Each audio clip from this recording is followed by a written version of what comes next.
Good evening everyone. मेरे पास 2024 का English का 12th बोर्ड का क्वेश्चन पेपर है जिसको हम लोग डिस्कस करेंगे। सेक्शन सी ग्रामर पोर्शन को हम लोग डिस्कस करेंगे आज। क्वेश्चन नंबर 4 है, choose the correct option to answer the following questions. नीचे जो क्वेश्चंस दिए गए हैं उसका सही आंसर करने के लिए सही ऑप्शन को चूज करना है। क्वेश्चन ए है, allowance due to a wife from her husband on separation is. इसका हिंदी हम लोग समझते हैं। इसका मतलब हो गया कि एक हस्बैंड जब अपनी वाइफ से डिवोर्स लेता है तो उसके बाद अपनी वाइफ को जो अलाउंस देता है, जो भत्ता देता है, उसको क्या कहते हैं। चार ऑप्शन है, चार ऑप्शन में से हम लोग चूज करेंगे करेक्ट क्या है।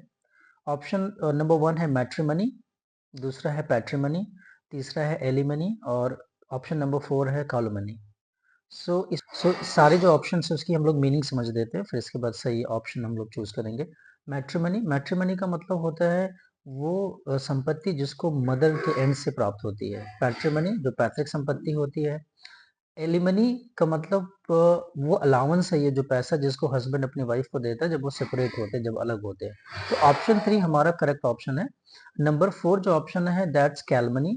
कैलमनी का मतलब होता है कि ऐसा स्टेटमेंट जिसको किसी को, झूठा स्टेटमेंट जो किसी को बदनाम करने के लिए दिया जाता है। तो जाहिर सी बात है जो ऑप्शन नंबर 3 है वो हमारा आंसर है, allowance due to a wife from her husband on separation is, और इसका आंसर होगा एलमनी। अब हम लोग क्वेश्चन बी पे मूव करते हैं। ये एक ईडियम है और at the drop of a hat means, ये जो ईडियम दिया गया है इसका हम लोग को सही आंसर चूज करना है। ऑप्शन 1 है लेट, हम लोग जानते हैं लेट का मतलब देर, इमीडिएटली मतलब तुरंत। लेजिली, लेजिली का मतलब सुस्ती से, एंग्रली मतलब क्रोधित होके या गुस्सा होके। तो इसमें जो हमारा ऑप्शन होगा at the drop of hat का मतलब होगा इमीडिएटली, तुरंत। तो ऑप्शन बी इसमें हमारा करेक्ट ऑप्शन है। और क्वेश्चन सी, ये सिनोनिम से क्वेश्चन रिलेटेड है। The synonym of allow, allow जो वर्ड है उसका सिनोनिम क्या होगा। चारों ऑप्शन में से देखते हैं क्या होगा हमारा सही आंसर। आंसर नंबर 1 है एडमिट, एडमिट मतलब स्वीकार करना। परमिट मतलब आज्ञा देना। सबमिट का मतलब होता है जमा करना या डिपॉजिट करना। कमिट का मतलब होता है करना। तो इन चारों में से जो ऑप्शन बी है वो हमारा सही ऑप्शन है, क्योंकि अलाउ का जो सिनोनिम है वो होगा परमिट। परमिट का मतलब होता है अनुमति देना और अलाउ का भी मतलब होता है अनुमति देना। तो ऑप्शन बी सही है। और जो अगला क्वेश्चन है question D, which of the following sentences is और करेक्ट। अब नीचे 4 सेंटेंसेस दिए गए हैं। इन चारों सेंटेंस को आपको देखना है और आपको ये देखना है कि चारों में से ग्रामेटिकली कौन सा सेंटेंस सही है, उसको आपको टिक करना है। फिर इसके बाद नीचे 4 ऑप्शन दिए गए हैं। ऑप्शन ए है my father died since last Thursday. ये जो सेंटेंस है ये ग्रामेटिकली इनकरेक्ट है, क्योंकि इसमें सिंस का प्रयोग हो गया है, तो ये सेंटेंस ग्रामेटिकली सही नहीं है। My father has been dead since last Thursday, ये सेंटेंस हमारा ग्रामेटिकली करेक्ट है। My father has been dead since last Thursday.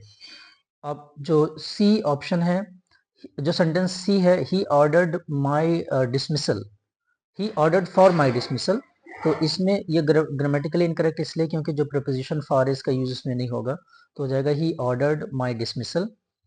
और जो लास्ट सेंटेंस है, he does not obey to my words, यहाँ पे जो प्रपोजिशन टू है ये गलत है, ये नहीं होना चाहिए। तो अगर हम चारों ऑप्शन को देखेंगे जिसमें ऑप्शन ए है ए एंड बी, मतलब sentence A and B correct है, तो ए तो गलत है, बी सही है, तो इसलिए पहला ऑप्शन नहीं होगा। ओनली बी में कह रहा है, सिर्फ बी जो सेंटेंस है वो ग्रामेटिकली करेक्ट है, ये हमारा आंसर है। तो आप इस वाले ऑप्शन 2 पे क्लिक करें, आप इसको सेलेक्ट करेंगे, इसको लिखेंगे ओनली बी, क्योंकि यही सेंटेंस ग्रामेटिकली करेक्ट है। और ऑप्शन सी में कह रहा है ए बी सी, तीनों सेंटेंस सही है, ए बी सी, जबकि ए और सी गलत है, बी सही है, तो ये भी ऑप्शन नहीं होगा। ओनली डी कह रहा है, नंबर 4 का जो ऑप्शन है सेंटेंस नंबर डी, ये सही है, ये भी ग्रामेटिकली करेक्ट नहीं है, तो हमारा आंसर होगा डी का B, my father has been dead since last Thursday. और इसमें आप जो ऑप्शन 2 है ओनली बी, इसको आप सेलेक्ट करेंगे। वोकैब्स का आखिरी क्वेश्चन है ई, द एंटोनिम ऑफ गैदर। तो जो वर्ड गैदर है इसका आपको एंटोनिम आपको बताना है। गैदर का मतलब होता है इकट्ठा करना या इकट्ठा होना। टुगेदर का मतलब साथ साथ, अदर अदर का मतलब अन्य, स्कैटर का मतलब होता है बिखेरना, और ब्रदर का मतलब, बॉदर का मतलब होता है किसी को परेशान करना या परेशानी मोड़ लेना। तो इसमें जो हमारा ऑप्शन सही है, गैदर का एंटोनिम होगा स्कैटर। ऑप्शन जो 3 है, ऑप्शन 3 है, ये सही है। Okay, that's all.